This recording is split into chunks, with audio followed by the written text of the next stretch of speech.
It says I'm live. Alrighty, let's arrange the screen a little bit here. Okay. Hi there, and welcome to this day in history for December 11th. December 11th is the 345th day of the year in the Gregorian calendar, 346th in leap years, with 20 days remaining to the end of the year. Today's word is avuncular. Avuncular is an adjective that means active in a kindly, benevolent manner towards one's nieces and nephews, or acting like an uncle, as in being kind, patient, generous, etc., especially to younger people. I'd like to take a moment to mention that links to my research included in the show notes. Ask you to go ahead and click that like button. Consider subscribing if you haven't already. Feel free to share this video with others. You could do that with a link in your email, messaging, or social media. There's a link in the show notes to my This Day in History playlist, and I'll get one in the iCards there as soon as the live is finished. And with that, we're going to start in the 300s. Flavius Claudius Julianus lived from 331 to 363. That's about 700 years ago. Is that right? 1700 years ago. This is 2020.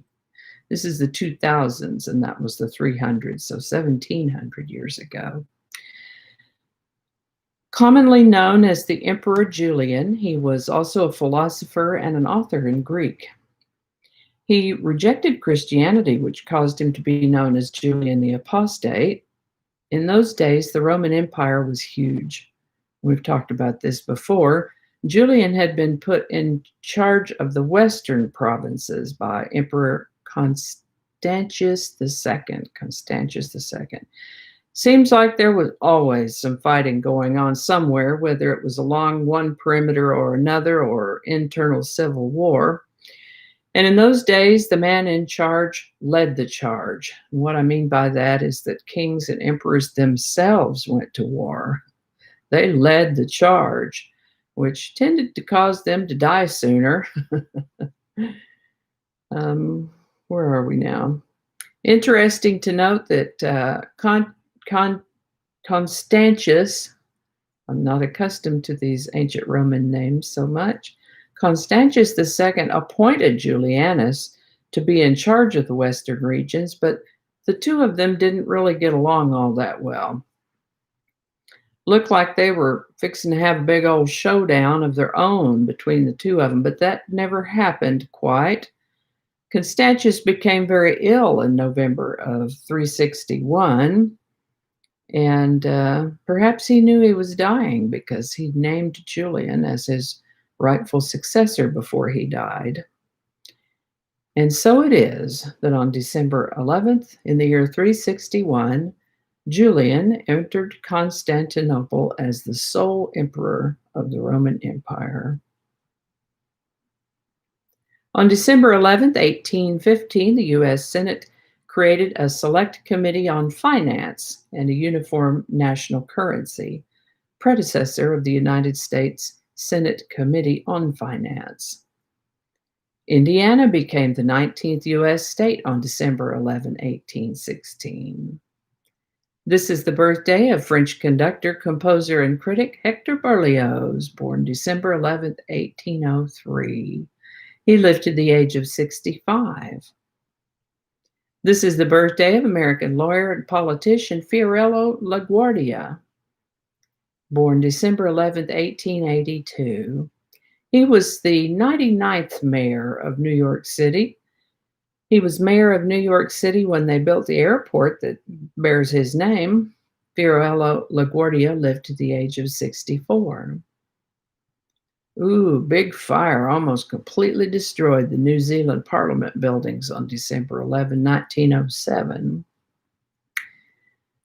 On December 11th, 1934, a man named Bill Wilson, he was the co-founder of a fellowship called Alcoholics Anonymous.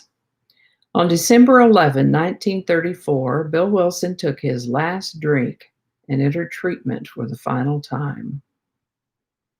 Of course, there's a lot more to that story, but that's all that needs to be told today. There are several items pertinent to World War II on this day. Interestingly, most of them happened in 1941. Busy day for World War II. This is the birthday of actress Linda Day George and American singer-songwriter Brenda Lee, both born on December 11, 1944. Both still alive. They turn 76 in 2020.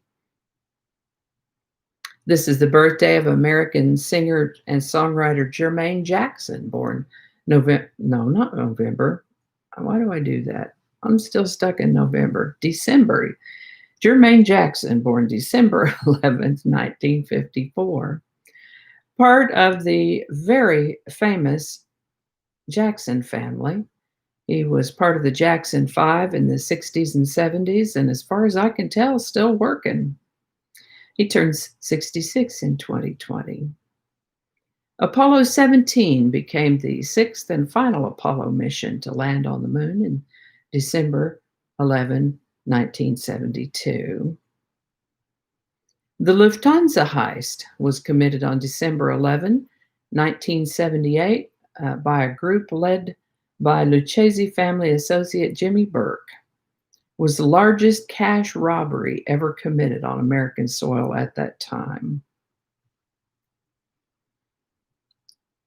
There's a movie about that, and I just can't think of the name of it right now. Pretty interesting movie. A couple of plane crashes on December 11 in different years. Bernie Madoff was arrested on December 11, 2008. He was charged with securities fraud in a $50 billion, that's billion with a B, $50 billion Ponzi scheme. And a Ponzi scheme is where a guy gets money from this person and he gets money from this person. He promises them he's going to make them all rich with the investments or whatever, but he's not really making investments, or maybe he is, but they're certainly not performing the way that he promises.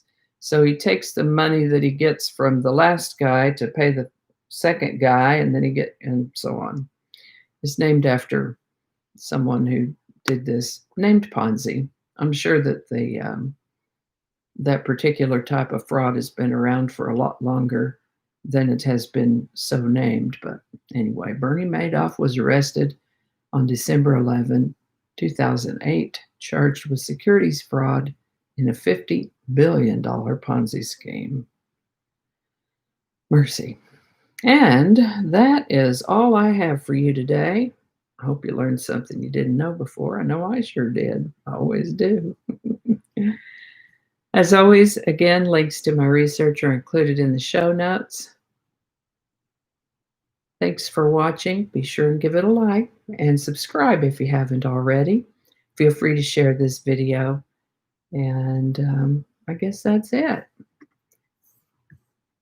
We'll look for the thank you very much button, and I'll say, see you next time.